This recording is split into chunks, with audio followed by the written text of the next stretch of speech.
league that offers opportunity for talented competitors to test and push our assumptions about how the game is meant to be played.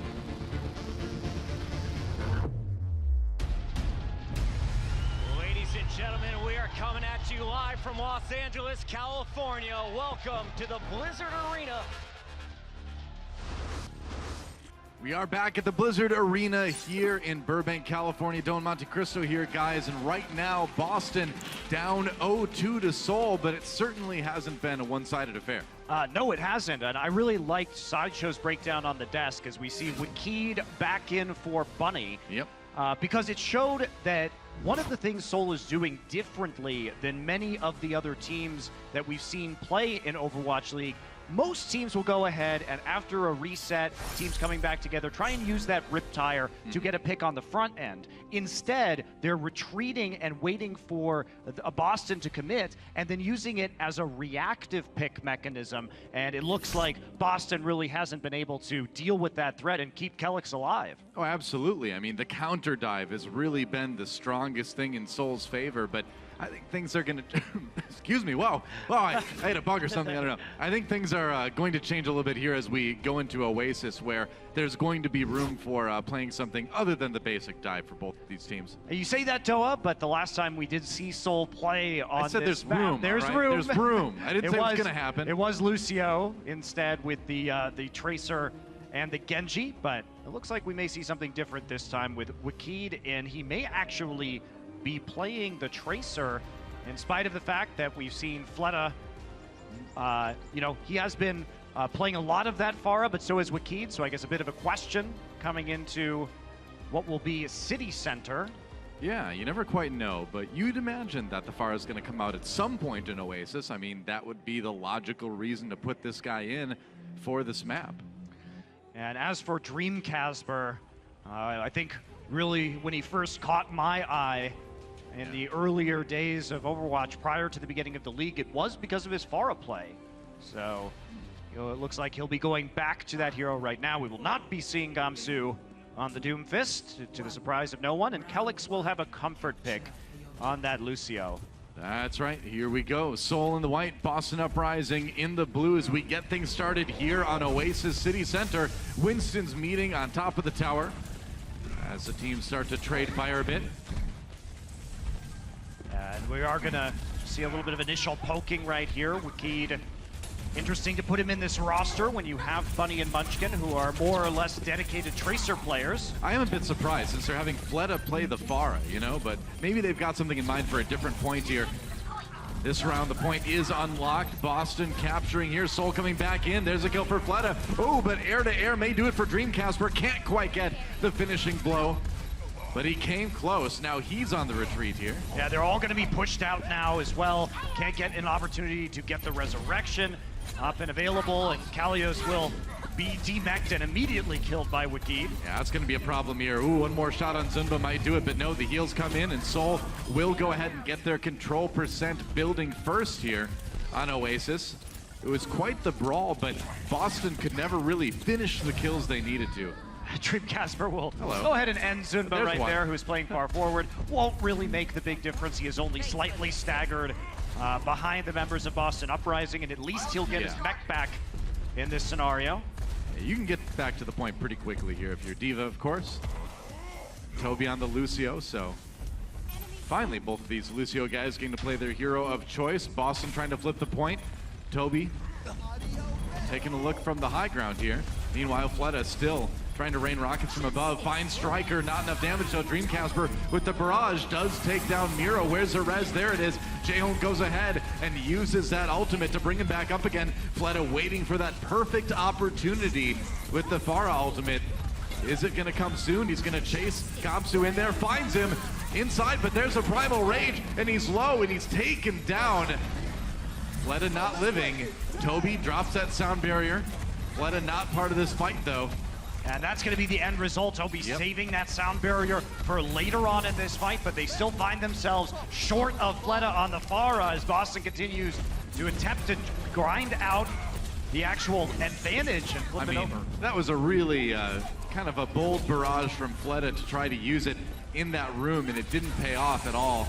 couldn't bring him back. The Valkyrie Reses had already been used by Jaehong, and they're still fighting, though. I'm actually surprised that they've kept it going this long.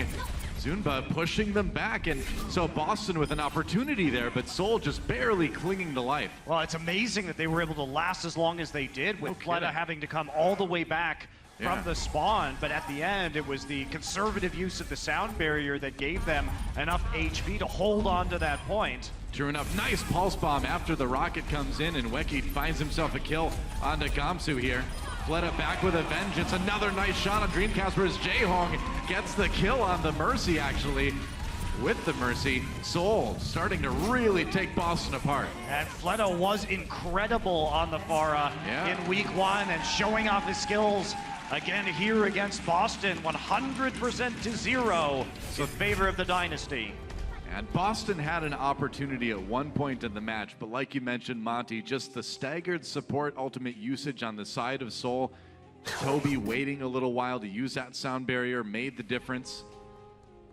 And Weki, we didn't see a lot of what he was doing on the Tracer, but I think our answer can be he was doing enough. He was definitely doing enough, though. He did get that nice pulse bomb onto Gamsu at the end. He also was just picking off the low HP targets after the Pharah had already chunked them out, so important synergy there with Fleta. Now, this map is, we are going to be on University for our second point, and this is where we saw Dreamcasper show one of the most impressive Roadhog performances so far in Overwatch League by having that 87.5% hook accuracy, which nobody who's really played any time on Roadhog in the league has yet to come close to.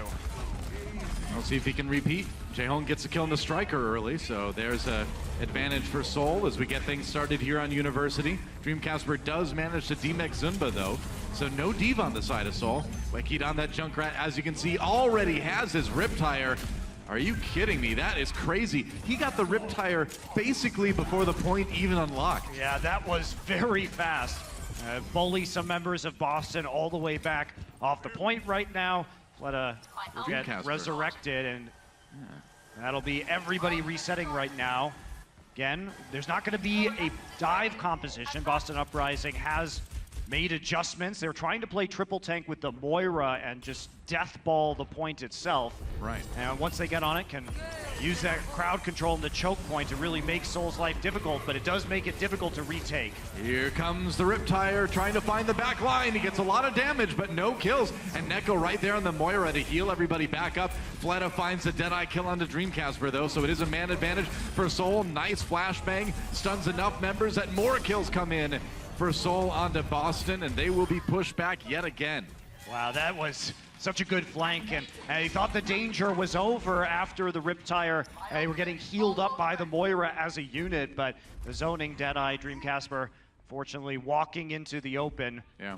Well, I mean, Fleta just kind of walking up on the flank and getting 2 or 3 people with that flashbang, and didn't get any of those kills himself, but when you stun that many people, it's such a huge edge that you give to your team. Yeah, 28 seconds to charge that first Riptire, as you see from Wakid. And Wakid was also the one who was finishing off the kills from the flashbang by chucking the mine into the mob. Nice flashbang onto the ulting Dreamcasper. He still gets the kill onto Zunba anyway, and now Boston managing to flip the point back. They are not going to go down without a fight. And Kalios trying to punish them on the high ground by sticking them to the wall with the Graviton Surge. And back when he was in Korea and playing at Apex, Zarya was Kalios' best hero by a quite significant margin. So we expect good things from this guy when he's on this hero. On board with Neko now on that Moira. Riptire out there again somewhere. Gotta watch out. Gamsu gets the kill into Fleta with a Fire Strike, actually. And Striker not finding anything with that McCree ultimate. Kelix does go down, though. And remember, there's no mercy on the side of Boston, so anyone who dies is dead permanently. They're going back to spawn here. Neko backing away with that Coalescence out. But 2 ultimates, or 2 support ultimates, rather, used by Seoul to try to tip this fight in their advantage. And that's about as tipped as it can get.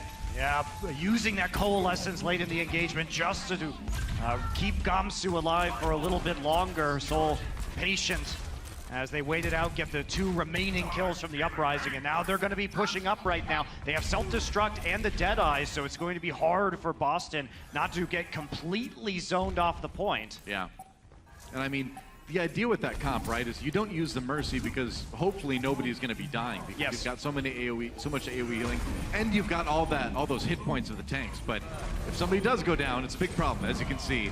Fleta, no kills with that Deadeye. Zunba finds Neko, though, actually, and that's a problem. One support already out. There's a kill on Nagamsu, though. This push is falling apart, man. That is overtime almost up. They've got to take out Kalios. He's the last man standing, and that is going to be it.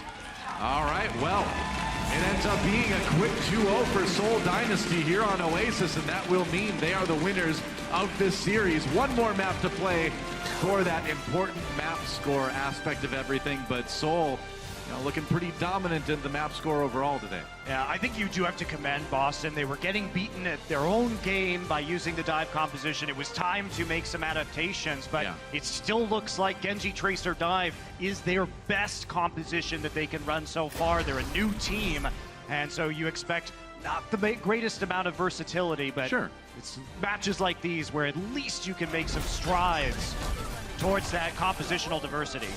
Oh, it's another nice concussion mine from Wekid here, and cool to see what he can do on that hero. One more map when we come back, guys. Don't go anywhere. The Overwatch League is brought to you by Omen by HP.